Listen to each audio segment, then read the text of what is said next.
ఈ రాష్ట్రంలో కాంగ్రెస్ పార్టీ అధికారంలోకి వచ్చిన తర్వాత ఈ కాంగ్రెస్ పార్టీ పనితీరు మీద రేవంత్ రెడ్డి గారు ఇచ్చినటువంటి మోసపూరితమైనటువంటి హామీల మీద నిర్ణయం తీసుకోవాల్సినటువంటి ఉప ఎన్నిక. ఈనాటి ఈ రాష్ట్ర ముఖ్యమంత్రి రేవంత్ రెడ్డి గారు అధికారం రాకముందు ఈ రాష్ట్రంలో కాంగ్రెస్ పార్టీ అధికారంలోకి వస్తే ఎంత గొప్పగా పనిచేస్తానని చెప్పిండో, ఎంత గొప్పగా ప్రజలకు ఇచ్చినటువంటి హామీలను నెరవేరుస్తా అని చెప్పిండో మనందరికీ తెలుసు. మేధావులైనటువంటి పట్టభద్రులు క్షణక్షణం ఎక్కడ ఏమి జరుగుతుంది, ఏ రాజకీయ పార్టీ ఏ రకంగా మెలుగుతున్నది, ఏ రాజకీయ పార్టీ ఏం మాట్లాడుతున్నది అనేది తెలుసుకోగలిగినటువంటి మేధావులు ఈ రేవంత్ రెడ్డి గారి గురించి కానీ టీఆర్ఎస్ పార్టీ గురించి కానీ కొత్తగా మనం చెప్పాల్సిన అవసరం ఏమీ లేదనిపిస్తుంది. రాష్ట్ర ముఖ్యమంత్రిగా ఈరోజు మాట్లాడుతున్నటువంటి మాటలకు, ఆనాడు కాంగ్రెస్ పార్టీ అధ్యక్షునిగా ప్రజలకు ఇచ్చినటువంటి హామీలకు ఎక్కడా కూడా పొంతన లేకుండా ఉన్నది. ఈరోజు ఏం మాట్లాడుతున్నాం రాష్ట్ర ముఖ్యమంత్రి గారు?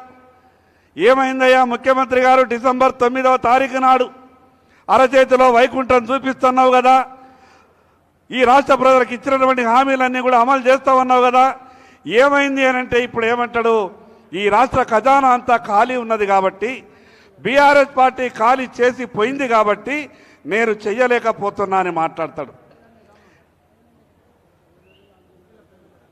మన అభ్యర్థి పెద్దలు గుజ్జల ప్రేమేందర్ రెడ్డి గారిని వేదిక మీదకి రావాల్సిందిగా విజ్ఞప్తి చేస్తూ ఉన్నాం.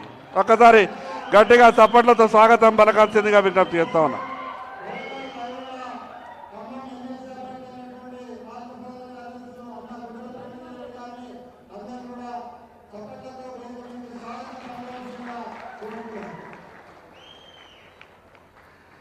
ఈరోజు ఏం మాట్లాడుతున్నాడు, రాష్ట్ర ఖజానా ఖాళీగా ఉన్నది కాబట్టి నేను అమలు చేయలేకపోతున్నా, రాష్ట్ర ప్రజలకు ఇచ్చినటువంటి మాటలు నిలబెట్టుకోలేకపోతున్నా అని రాష్ట్ర ముఖ్యమంత్రి గారు మాట్లాడతారు.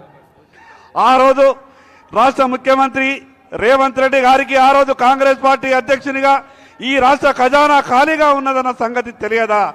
ఈ రాష్ట్ర ప్రభుత్వం తెలంగాణ రాష్ట్రం అప్పుల ఊబిలో కూరుకుపోయినటువంటి సంగతి తెలియదా?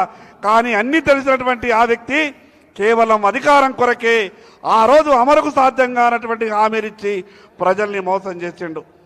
మరోపక్క బీఆర్ఎస్ పార్టీ ఈ రాష్ట్రాన్ని 10 సంవత్సరాలు పరిపాలించి ఏ రకంగా ఈ రాష్ట్రాన్ని అప్పుల ఊబిలో కూరుకుపోయేలా, ఈ రాష్ట్ర ప్రజలకు అన్యాయం చేసేలా ఏ రకంగా వ్యవహారం చేసిందో బీఆర్ఎస్ పార్టీ మనందరికీ తెలుసు. మరోపక్క 40 సంవత్సరాలుగా విద్యార్థి దశల రాజకీయాల నుండి ఈరోజు నిబద్ధతతో ప్రజల కొరకు అనుక్షణం పనిచేస్తున్నటువంటి భారతీయ జనతా పార్టీ అభ్యర్థి ప్రేమేందర్ రెడ్డి గారు ఒక పక్కన, ఈరోజు పట్టభద్రులైనటువంటి మేధావులారా మీరొక్కసారి ఆలోచించాల్సిన అవసరం ఉంది. ఈ 6 నెలల కాంగ్రెస్ పార్టీ పరిపాలన మీద ఒక తీర్పు ఇచ్చేటటువంటి అవకాశం వచ్చింది కాబట్టి సరి అయినటువంటి తీర్పు ఇవ్వాల్సిన అవసరం ఉంది. కాంగ్రెస్ పార్టీ అభ్యర్థి మాట్లాడతాడు, ప్రశ్నించే గొంతుకకు అవకాశం ఇవ్వండి అని. ఈరోజు కాంగ్రెస్ పార్టీ అభ్యర్థిని సూటిగా అడగదలుచుకున్నాం, నువ్వు ఎక్కడ ప్రశ్నిస్తావు, ఎవరిని ప్రశ్నిస్తావు? అధికార పార్టీ కొమ్ము కాస్తున్నటువంటి నువ్వు ఏ రకంగా నువ్వు ప్రశ్నిస్తావో ప్రజలకు జవాబు చెప్పాల్సిన అవసరం ఉంది. మరోపక్క బీఆర్ఎస్ పార్టీ అభ్యర్థి గురించి పెద్దగా చర్చించాల్సిన అవసరం లేదు. ఈరోజు మనమంతా కూడా పట్టభద్రులకు చాలా వాస్తవాలు తెలుసు. ఈ మేధావులైనటువంటి పట్టభద్రులు వాస్తవాల్ని ఎప్పటికప్పుడు గమనిస్తూ ఉన్నారు. నా కుటుంబ సభ్యులైనటువంటి సహచార భారతీయ జనతా పార్టీ నాయకులందరికీ విజ్ఞప్తి చేస్తున్నాం, ఒక్కొక్క పట్టభద్రు ఓటరు మహాశయుని దగ్గరికి వెళ్ళి ఉన్నటువంటి వాస్తవాలని చెప్పే ప్రయత్నం చేసి తన 40 సంవత్సరాలుగా ప్రజా జీవితంలో ఉంటూ ప్రజల కష్టాలలో పాలు పంచుకుంటూ మరి ఉంటున్నటువంటి మన ప్రేమేందర్ రెడ్డి గారిని భారీ మెజార్టీతో గెలిపించుకునే బాధ్యత మనందరిపై ఉంది. సమయం కేవలం 3 రోజులు మాత్రమే ఉంది కాబట్టి మనం అందరం కూడా కష్టపడి రేపు శాసన మండలిలో భారతీయ జనతా పార్టీ గొంతుక కాదు, తెలంగాణ రాష్ట్ర ప్రజల గొంతుక అయ్యే విధంగా ప్రేమేందర్ రెడ్డి గారిని భారీ మెజార్టీతో గెలిపించే విధంగా మనమందరం కూడా కలిసి కష్టపడి పనిచేద్దాం. ఓటరు మహాశయులారా, మేధావులైనటువంటి పట్టభద్రులారా, ఒక్కసారి ఆలోచించి నిర్ణయం తీసుకోండి. మిగతా రెండు రాజకీయ పార్టీలు బీఆర్ఎస్ కాంగ్రెస్ పార్టీ ఏ రకంగా వ్యవహారం చేస్తాయో మీ అందరికీ తెలుసు. నీతితో నిజాయితీతో ప్రజల కొరకు పనిచేస్తున్నటువంటి భారతీయ జనతా పార్టీకి అవకాశం ఇవ్వండి. ఈ భారతీయ జనతా పార్టీ అభ్యర్థి అయినటువంటి ప్రేమేందర్ రెడ్డి గారిని నిండు మనసుతో ఆశీర్వదించవలసిందిగా పేరు పేరున మీ అందరికీ విజ్ఞప్తి చేస్తూ సెలవు తీసుకుంటున్నా. భారత్ మాతా కీ.